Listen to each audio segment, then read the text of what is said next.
AAUW, the American Association of University Women. I'd like to welcome all of you here today and wish you such a congratulations on a successful senior year and on your upcoming graduation. I'd also like to introduce our speaker today is Lakeview graduate Jessica Frank, and she was born and raised here in Lakeview and has become very successful, and so she has a few words to say to you today.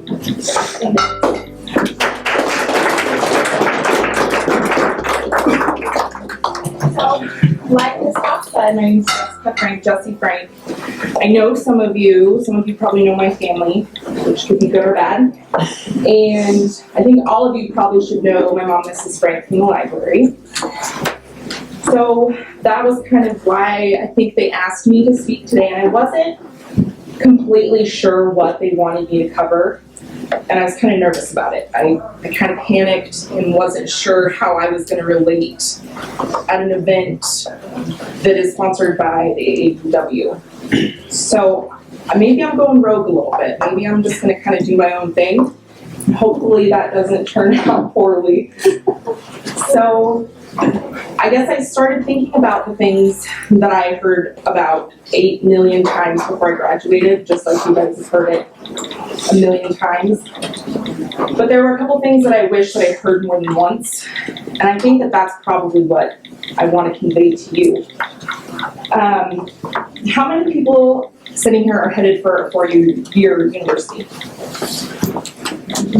Awesome, that's great. But that's not all of you, because that's not the only option. And that's something that I don't remember hearing anything about when I was getting ready to graduate, was the fact that a four-year university isn't the only option for you after high school. We're talking career colleges, community colleges, trade schools, vocational and tech school, trainings, programs, internships, armed services, Job Corps.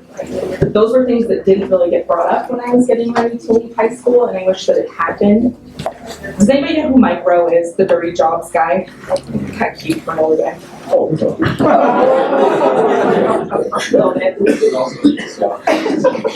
well, he's super smart, and people would be really surprised to learn.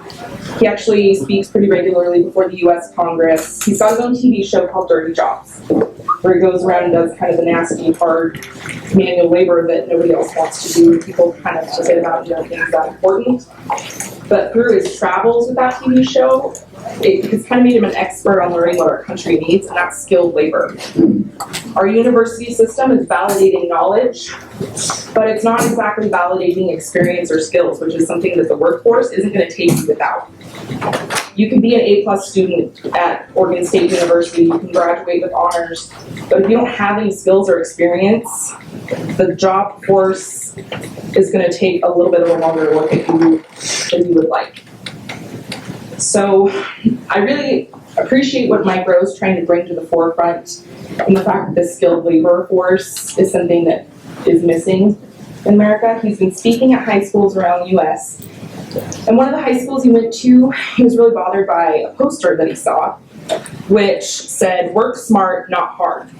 And on the smart side, it had a young person holding a computer, smiling, looking super smart. And on the other side, it had a young person dirty, shoveling in a ditch with big machinery behind it, and that's where it said, "Not hard." And he was really angry, and I'm really angry, and I think that more people need to take notice of this, that there's a positive connotation with one kind of work and a negative connotation with another, because they can't exist without each other. The guy using the computer can't use it if there's not a lineman who knows how to put up power lines. So I just want everybody to remember that there's a place. If you're not headed for a four-year university, that's fine. That's not the only option. There's a place for you. Find your skills, find what you're good at and what you enjoy, and make a career out of it. Gain skills and gain experience. You might have to work for no pay, which is super fun. But it's one of the only ways that you're going to gain the valuable experience that make employers want to look at you. But experience, for me, doesn't just apply to the professional part of your life or the workplace or your college career. In your college career, I think it also applies kind of personally. There are experiences that you need. Some of you might not have been in Lakeview for very long. Some of you might be sitting with classmates that you started kindergarten with. And I was one of those kids. I was born and raised in Lakeview. And it never occurred to me that my social network and my relationships were built in for me. I didn't have to work at making friends. I didn't have to work at meeting people. And it's something that I still struggle with today. Finding people that I have things in common with, people that I would like to form a relationship with, a friendship, because I knew all the kids that were my friends since I was 3 years old. So I think going to college, one of the biggest things you can do is open yourself up to different experiences, different people that you might not expect to have anything in common with. As far as everyone knew when I was a senior, I was going to college, but in my own house, to my parents, I told them I'm not going. You can't make me, I'm not going, I don't know what I'm gonna do yet, leave me alone. Well, and if you know Mrs. Frank in the library, you know that that probably didn't go over very well. She literally packed my car. I sat in my house and said, I'm not going. She packed my things. And about the time she drove away at Western Oregon University, I figured out I was probably stuck there for at least a month. They encouraged us to prop our doors open in our dorm, which me being the super social person I am, loved that. So that we could get to know the people coming through. And my next door neighbor is about 5'3", super cute, perky. She was a cheerleader. She stuck her head in her room, in my room every day. Hi, Jess. How are ya? Want to go to lunch today? How are classes going? And I was just like, thank you, Christina. You can go now. I was done. And I told my mom, I said, my neighbor is psycho. She will not leave me alone. So about a month and a half into college, she came into my room uninvited, sat down at my desk chair and said, a group of us are going over to the next town to go shopping and you're going to come with us. And I said, oh, no, thanks, I don't really need anything. She got kind of crazy in her eyes. She said, I don't think you understand what I'm saying. She said, I'm not getting up until you come with me. I'm going to sit here in your room. And I remember texting my mom in the car, I'm like, I've been kidnapped by the crazy girl next door literally wouldn't let me not go. Christina's one of my best friends now, and I never, ever would have given her a chance. It seriously took a month and a half for me to not want to slam the door in her face every time she came in my room. She's one of my best friends in the world. I wasn't open to as open to those experiences as I could have been. And I kind of shudder to think how many other Christinas I probably shut out of my life. Christina was kind of my social director and joking around everywhere. But there's a lot more different people than just in Lake County. We're kind of clouded behind the sagebrush curtain. So don't just hang out with the same people. Meet new people, join new organizations, go find random things to do in town that are going to be around people that you don't know, because those are going to be some of those valuable relationships in your life. So we talked about work experience and personal experience, and this is kind of random, but I just want to throw in some things that I would like you to remember, and I wish that I had remembered a little more of. This time in your life, for about 18 years old, is very self-centered. It's all about you. And everybody's telling you what a great job you've done, congratulations, you've done a fabulous job graduating from high school, good for you. And that's wonderful, and I'm not taking away from the fact that that piece of paper is worth every bit of effort that you put into it. But if we're being honest, you didn't find a cure for cancer. You graduated from high school. And to be completely honest, in your adult life, it's the easiest job you're ever going to have. So just don't forget it. I'm not saying that it wasn't worth it. I'm just saying this is where it kind of gets real, and you need to start taking responsibility and ownership of your own lives. Things are going to happen in life that you can control, maybe avoid, maybe manipulate to your own benefit, and there are things that are going to happen that you don't have any control over. And you might not think that something that happens in your personal life can affect your collegiate, educational, or professional life, but it can. My brother received 2 DUIs in about 4 months the summer between his senior year of college and starting his master's program to become a teacher. One of the smartest guys in his class, graduated with honors. Doesn't matter. How do you think that looked to a school board looking over a resume of a guy who has a breathalyzer in his truck? It almost avoided all the hard work that he put in. And some people would think, well, it doesn't matter, maybe I got in trouble in my personal life. That doesn't have anything to do with my work life. Well, that's not how it works in the real world. They can look at your criminal background. They can look at your Facebook page.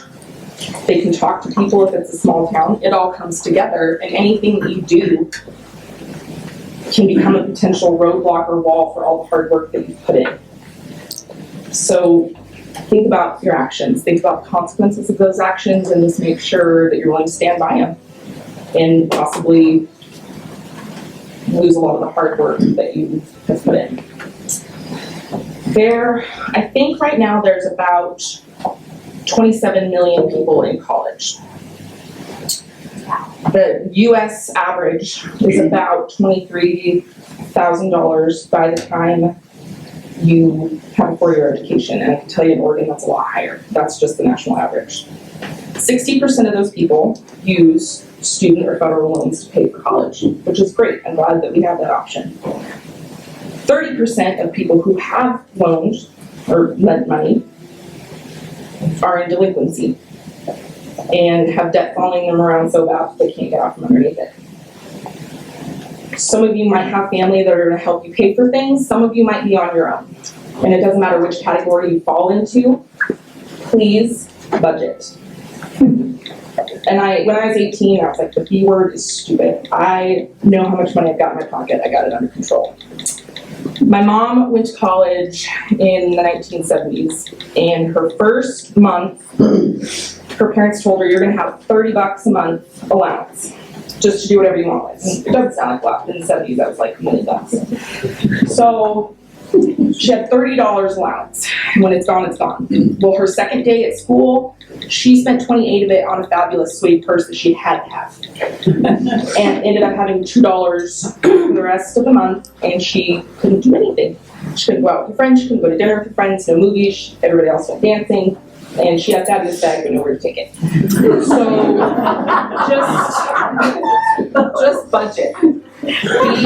Take control of your life. Even if your family's helping you out, even if you have somebody helping you out with finances, be an active participant in that.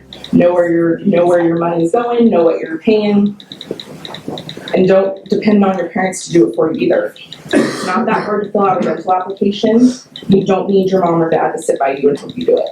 So take little steps and start doing things by yourself, because pretty soon you're going to be 27 and realize that your parents don't do it for you anymore at all.